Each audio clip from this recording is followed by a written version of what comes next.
Pernah nggak sih ngerasa udah kenal banget sama pasangan kita, sampai kayaknya kita tuh bisa baca pikiran mereka.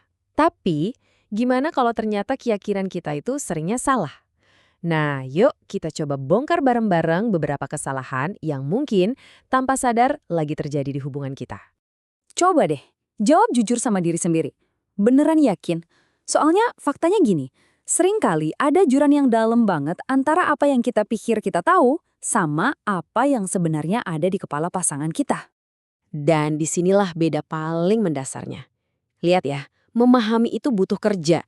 Kita harus dengerin, kita harus nanya. Sedangkan menebak-debak itu ya gampang, tinggal pakai asumsi kita aja. Dan celakanya, seringkali kita nggak sadar kalau kita lebih banyak menebak daripada memahami. Oke, jadi gimana sih bentuknya kesalahan-kesalahan ini di kehidupan nyata? Ternyata nih ada 4 kebiasaan yang sering banget kita lakuin tanpa sadar. Padahal justru inilah yang bikin kita jadi makin jauh dari pemahaman yang sebenarnya. Ayo kita lihat satu-satu. Coba deh, perhatiin, ada yang relate nggak? Pertama, kita ngerasa paling tahu soal pasangan kita, seolah-olah kita udah punya semua jawabannya.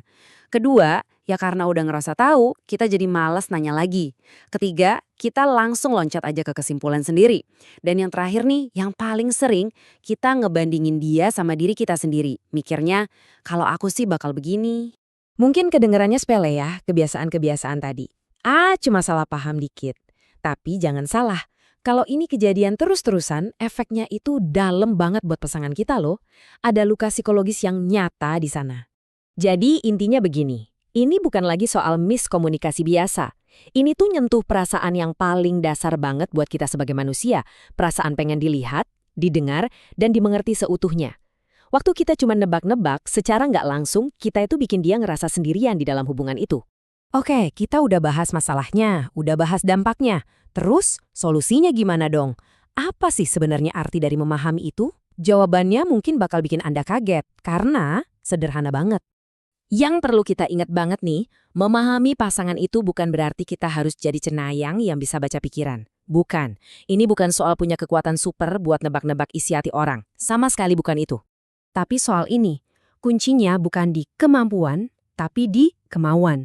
Mau atau enggak kita untuk berhenti sejenak, singkirkan semua asumsi di kepala kita, dan dengan tulus benar-benar mendengarkan. Udah, sesimpel itu.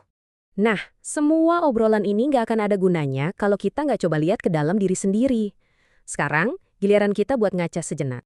Jadi coba renungkan ini baik-baik ya. Selama ini di hubungan Anda itu lebih sering jadi orang yang bertanya biar paham atau jadi orang yang langsung main asumsi aja.